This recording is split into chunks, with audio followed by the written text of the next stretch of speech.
మీరు చెప్పండి కార్తిక్ రెడ్డి గారు, మీరు స్పోర్ట్స్ మ్యాన్ అని విన్నాను, అంటే మీరు బాస్కెట్బాల్ ప్లేయరు, ఇండియాకి కూడా సెలెక్ట్ అయ్యారని విన్నాము. అయితే మళ్ళీ మీరు ఎందుకు ఇండియాకి సెలెక్ట్ అయ్యే తరుణంలో నేను అప్పుడు హైదరాబాద్ టీం సెలెక్ట్ బాస్కెట్బాల్ అంటే ఎప్పటి నుంచి మీరు ఆడేవారు? అంటే చిన్నప్పటి నుంచి అన్న నేను ఓకే. చిన్నప్పుడు స్కూల్లో ఉన్నప్పటి నుంచి మా స్కూల్లో బాస్కెట్బాల్ కోర్ట్ ఉండేది. 6th క్లాస్ 7th క్లాస్ మీరు హైట్ ఉన్నారని దాన్ని ఎంచుకున్నారు ఎట్లా? బహుశా నేను ఆడినందుకు హైట్ పెరిగినాను అనుకుంటున్నాను. ఓకే. అప్పుడు షార్ట్ ఉండేవారా? షార్ట్ ఏం లేదు, బాగానే ఉండేవాను. ఎట్లా తెలుస్తాను ఎంత ఉండేవాళ్ళం హైట్ అనేది? దాది ఆడినందుకు 2-3 ఇంచులు పెరిగినానేమో అనుకుంటాను.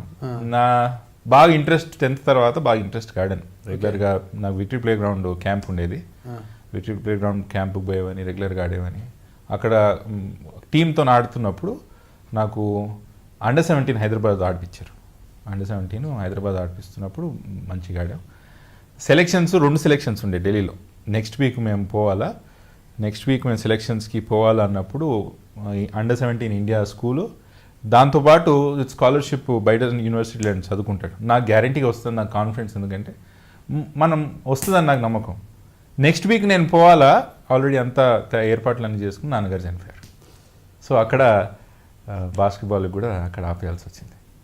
లేకపోతే నేను బహుశా నాకు చాలా ఇంట్రెస్ట్ ఉండే, ఏదో యూనివర్సిటీలో బాస్కెట్బాల్ అమెరికాలో ఆడాలా, అక్కడే ఉండాలని. భారతదేశం ఒక మంచి బాస్కెట్బాల్ ప్లేయర్ ని ఏమో నాకు ఆ విషయం తెలియదు, కానీ నా కోరిక మాత్రం లేని రూమాలని నెత్తి మీద వేసుకొని రాజకీయాల్లో.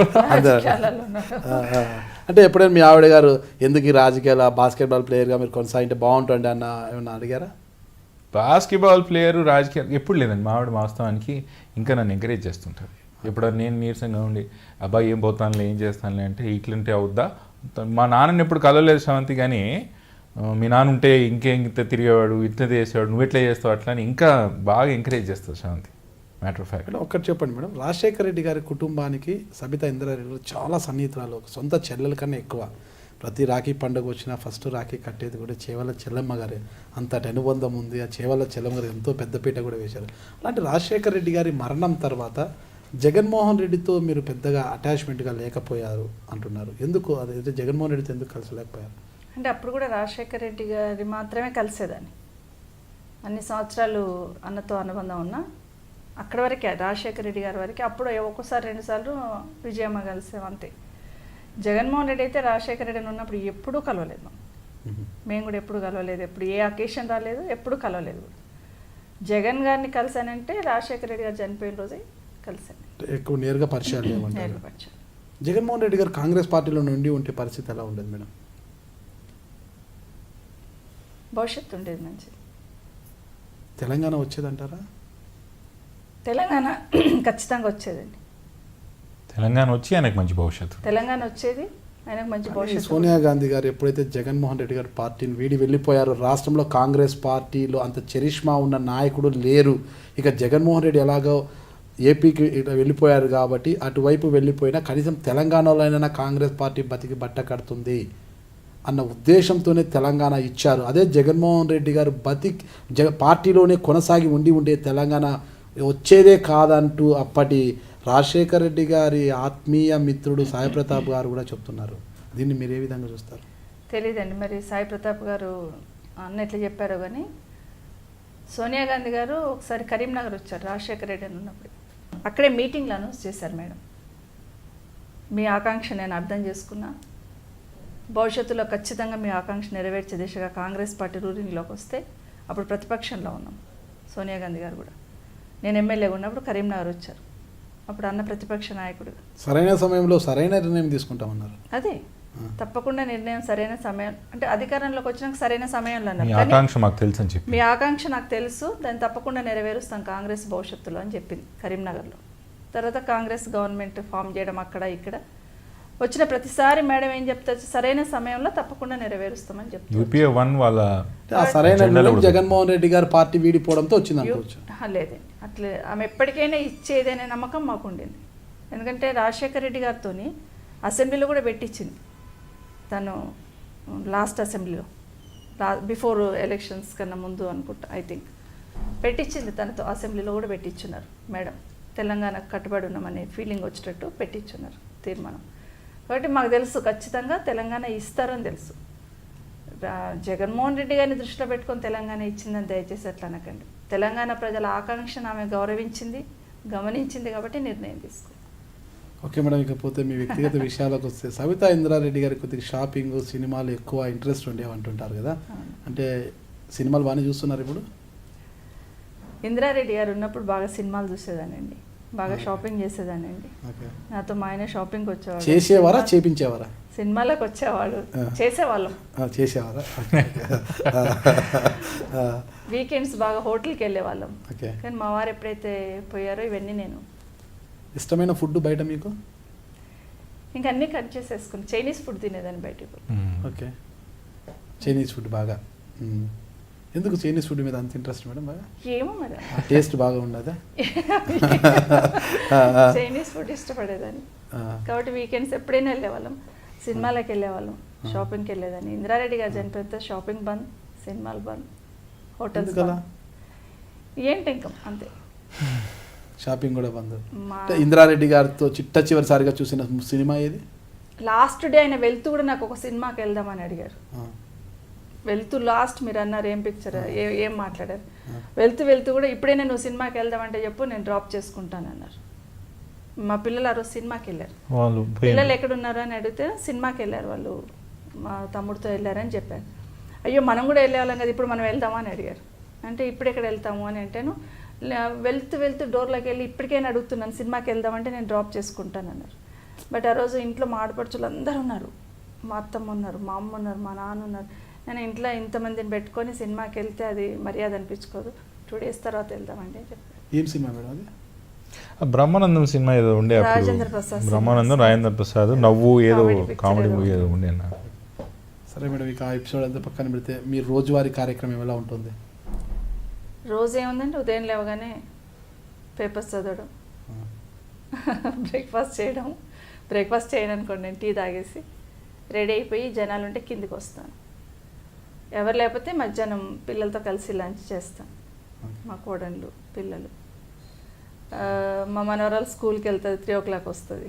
మా మనవాడు వస్తాడు 12 o'clock అట్లా వస్తే వాడుతూ ఉంటాను. ఒకసారి మనవరాలు వస్తే మనవరాలు, కోడలతో కూర్చొని పాత రోజుల జ్ఞాపకాలు అవన్నీ నెమరు వేసుకుంటుంటారా? అంతే కదా, నేర్పించాలి కదా భవిష్యత్తులో ఇలా ఉండాలి, కుటుంబంలో ఇలా ఉండాలి. మనది చాలా పెద్ద ఫ్యామిలీ, మా బాధ్యతలను వాళ్ళకి ఒక్కొక్కటి అప్పచెప్తూ ఉండాలి కదండి. వంటకాలు ఏమైనా నేర్పిస్తుంటారా కోడలకి? ఇప్పుడు రేపు వంటకాలు నేర్చుకోవాల్సిన అవసరం లేదండి, యూట్యూబ్ ఓపెన్ చేసుకొని ఛానల్ కొట్టేసుకొని వాళ్ళే నేర్చుకుంటారు. అంతేనంటారా?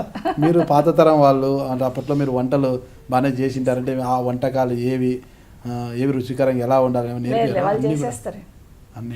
మా పెద్ద కోడలు చేస్తారు. పెద్ద కోడలు చేస్తారు? పెద్ద కోడలు చేస్తుందండి, చప్పచప్పగా తినొచ్చుంటారు ఇక్కడ. బట్ అమ్మాయి గొప్పదనం నేర్చుకోవాలా. చికెన్ మధ్యలో పెట్టుకుంటే కూడా తను ఏమాత్రం విసుకోకుండా వడ్డిస్తుంది. తను చికెన్ తింటారా? తను తినరు, ఇప్పటికి తినరా? మీరు నేర్పించలేదా? వడ్డిస్తుంది. మనల్ని మాన్పియకపోతే చాలనా? మనం అంతేనంటారా? మనం మాన్పియకపోతే చాలు, మనం తినడే. ఇకపోతే మీ భవిష్యత్ కార్యాచరణ ఏమిటి మేడం?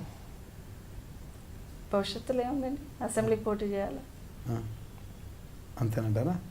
పదవులు ఉన్నా లేకపోయినా ప్రజల మధ్యలో ఉండాలంటే చివరి, ప్రజలకు సేవ చేయాలి చివరి వరకు. ఓకే, ఇప్పటికీ మీకు ఇష్టమైన పదార్థం ఏంటి మేడం తినడానికి? కానీ ఏమో ఫుడ్ చాలా తక్కువ అండి, చాలా మిత్తంగా తింటారమ్మా, చాలా తక్కువ తింటాను. చాలా తక్కువని ఏం తింటారు బాగా? ఇది అదేని కాదు, ఏది ఉంటే అది తింటాను. ఎక్కడ ఏం లేకపోతే మామిడికారం వేసుకుని తినేస్తాను. నాన్ వెజ్ ఎక్కువ తినరు, నాకు ఇష్టం తక్కువ. ఆ రోజుకి అంటే ఇందిరారెడ్డి గారు ఉన్నప్పుడు ఎలా ఉండదు, నేను మిమ్మల్ని 2004 ఎమ్మెల్యేగా చూసినప్పటి నుంచి ఈ రోజుకి అదే సబితా ఇంద్రారెడ్డి గారు అట్లే అదే ఆకారం అలాగే ఉంటున్నారు, కారణం ఏంటంటారు? కారణం చెప్పలేనండి, ఆహారపు అలవాట్లు అంటారు, శరీరతత్వమే అట్లా అనుకుంటాను. అంతేనంటారా? దాంట్లో ఆహారపు అలవాట్లు కూడా అట్లాగే ఉంటాయి అనుకుంటాను. ఓకే, డైటింగ్ ఏమైనా మెయింటైన్ చేస్తున్నారా? ఏం లేదు. ఇక మీరైతే చెప్పండి, 2014 ఎన్నికల్లో ఎంపీగా నిలబడ్డారు, అయితే ఓటమి చవి చూశారు. ఓటమి ఎరగని కుటుంబం నుంచి నిలబడి ఓటమి చవి చూశారు కదా, అంటే దాని నుంచి మీరు ఏం నేర్చుకున్నారు, ఎటువంటి పాఠాలు నేర్చుకున్నారు, ఆ పాఠాలతో మీరు మీ భవిష్యత్ కార్యాచరణ ఏ విధంగా రూపొందించుకుంటున్నారు? ఓటమి ఎరగని కుటుంబాన్ని మీరు చెప్పారు, ప్రతిపక్ష పార్టీలు కూడా ఆ విషయం గుర్తించినట్టున్నాయండి. బహుశా నా మీద పోటీ చేసిన వ్యక్తిని ఒకసారి ఎవరో చూడండి. అతి శ్రీమంతుల్లో, భారతదేశంలో ఉన్న అతి శ్రీమంతుల్లో ఒక ప్రతాప్ రెడ్డి అల్లుడుగా ఆయన స్వయంగా విశ్వేశ్వరరెడ్డి గారు 600 కోట్లు నాకున్నాయని డిక్లేర్ చేయడం, ఈ 15th లోక్సభలో అతి ఎక్కువ శ్రీమంతుల్లో ఆయన ఒకడు, లేదా ఆయనే నంబర్ 1 అనుకుంటా. అంటే ఇంద్రారెడ్డి గారి కుటుంబాన్ని ఓడగొట్టాలంటే మనం ఆషామాషి వాళ్ళని దింపితే కాదు, మనకు కొంచెం ఆర్థికంగా కనీసం నిలదొక్కునే వ్యక్తి కావాలన్న ఆలోచనతో ప్రతిపక్ష పార్టీలు తీసుకొచ్చి అట్లాంటి వ్యక్తిని తీసుకొచ్చి మా మీద పోటీ చేశారు. నేను మొదలే చెప్పాను మీకు, ఓటమి గెలుపున రాజకీయాల్లో సహజం, దానికి నేను పెద్దగా బాధపడట్లేదు. భవిష్యత్తు కార్యాచరణ అంటారా, మా జిల్లాకు సంబంధించిన కొన్ని విషయాలు ఈ ప్రభుత్వం చాలా నష్టం చేస్తుంది, దాని మీద పోరాటం చేయాలి ఒకటైతే. రెండోది, నేను రేపు ఏ హౌస్కి పోటీ చేస్తానో చేయనో నాకు తెలియదు, కానీ టీఆర్ఎస్ పార్టీని, కేసీఆర్ అండ్ ఫ్యామిలీని తెలంగాణ పీఠాన్ని నుంచి కదిలించాలనే ఒక దృఢ నిశ్చయంతోనైతే ఉన్నాను. నా వంతు సాయం ఉండాలి. ఆ ప్రభుత్వాన్ని జరిపినందుకు మా నాన్నగారు సంతోషిస్తారు. ఎవరు సంతోషించకపోయినా మా నాన్నగారు పైకి వెళ్ళి చాలా సంతోషిస్తారు. తెలంగాణ ఎటువంటి తెలంగాణ రావాలని కోరుకున్నాము, ఎటువంటి తెలంగాణ వచ్చింది, అటువంటి తెలంగాణ రెండోసారి ఎలా విముక్తి కలిగించాలా అని పాత్రలో నేను ఉంటే దాంట్లో మా నాన్నగారు చాలా సంతోషిస్తారని భావిస్తున్నాను. అది నా అజెండా ఇప్పుడు యాజ్ ఆఫ్ నౌ. మీ ఆహారపు అలవాట్లు ఎలా ఉంటాయి? నాన్ వెజ్ బాగా తీసుకుంటారా? లేదు, నేను కూడా అమ్మలాగా చాలా మితంగా తింటాను. పెద్దగా ఫుడ్ మీద కాన్సన్ట్రేషన్ వ్యక్తులు. ముగ్గురు పిల్లలు అట్లాగండి. మీ అమ్మగారు పక్కనే ఉన్నారు, ఒకటి సూటిగా చెప్పండి. ఫ్రెండ్స్తో కలిసినప్పుడు ఎప్పుడైనా లిక్కర్ తీసుకుంటారు? లేదు, నాకు అలవాట్లేదు. మా నాన్నకు మాకు ఇద్దరికి పడేది కాదు అది. ఓకే. సో తొందరగా రియాక్షన్ వచ్చేస్తుంది. ఓకే, తీసుకుంటే ఎప్పుడైనా తీసుకున్నాను, రియాక్షన్ వచ్చింది, దాంతో ఇంట్లో తిట్లు పడ్డాయి. నాకు వద్దు, ఈ టానిక్ జోలికి మనం వద్దనుకున్నా, నాకు రియాక్షన్ వచ్చేస్తుంది, నాకు పడదు అది. ఓకే, అంటే నాన్ వెజ్ బాగా తీసుకుంటారా? చాలా తక్కువనా, నేను ప్రతి 3 yearsకి ఒక ఇయర్ మానేస్తాను. ఏం మానేస్తాను? నాన్ వెజ్ మొత్తం మానేస్తాను. ఇప్పుడు నేను మానేసిన పీరియడ్లో ఉన్నాను. ఇప్పుడు మళ్ళీ ఎప్పుడు తింటారు? మళ్ళీ నెక్స్ట్ ఇయర్ బర్త్డే వరకు మానేస్తాను. ఎందుకు అలా? డిసిప్లిన్ ఉండాలా.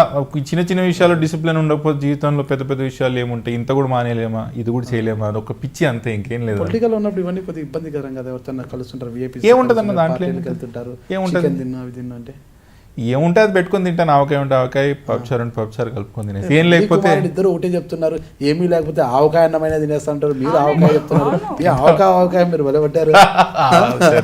ఫుడ్ అటెన్షన్ ఇచ్చి ఏదో చేసుకొని తినాలి, ఏదో ఇంట్రెస్ట్ ఉన్నారు, ఇదే ఇష్టమైంది అనుకుని ఏది ఉంటే తినేస్తాం అంటే. ఏదంటే జరిగిపోతుంది. మీ డైలీ అంటే మీ దైనందిన దినచర్య? నేను మార్నింగ్ ఎర్లీగా లేస్తాను, 6:37 లేస్తాను. ఒక 1/2 hour 1 hour జిమ్, యోగా లాంటి అలవాటు. 9:30 8కి అలా తయారైపోతాను. కింద ఎవరు ఉన్నట్టు కిందికి వచ్చేస్తాను.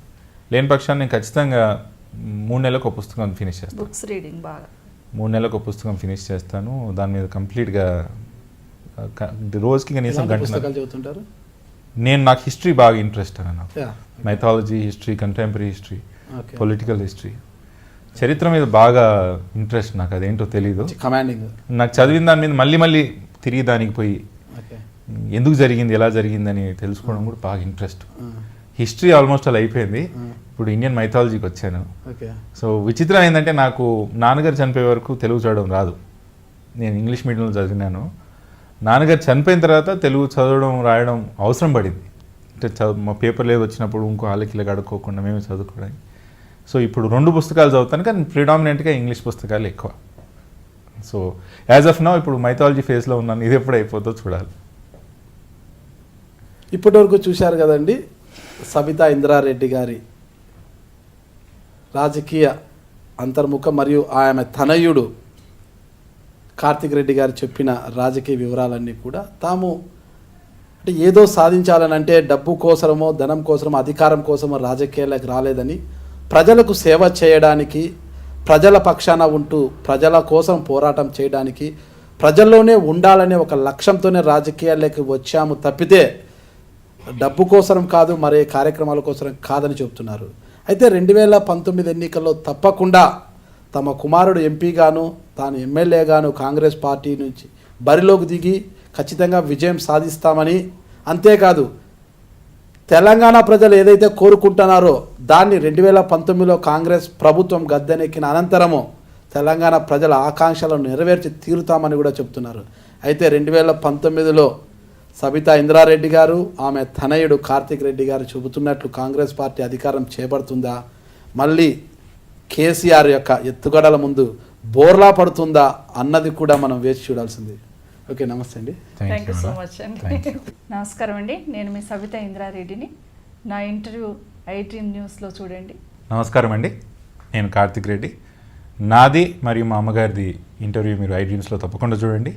నాగరాజ్ అన్న చాలా అంతర్గత విషయాలు మాలో తెలుసుకొని మీ ముందు పెట్టే ప్రయత్నం చేశాడు. చూసి ఆస్వాదిస్తానని కోరుకుంటున్నాను. నమస్కారం.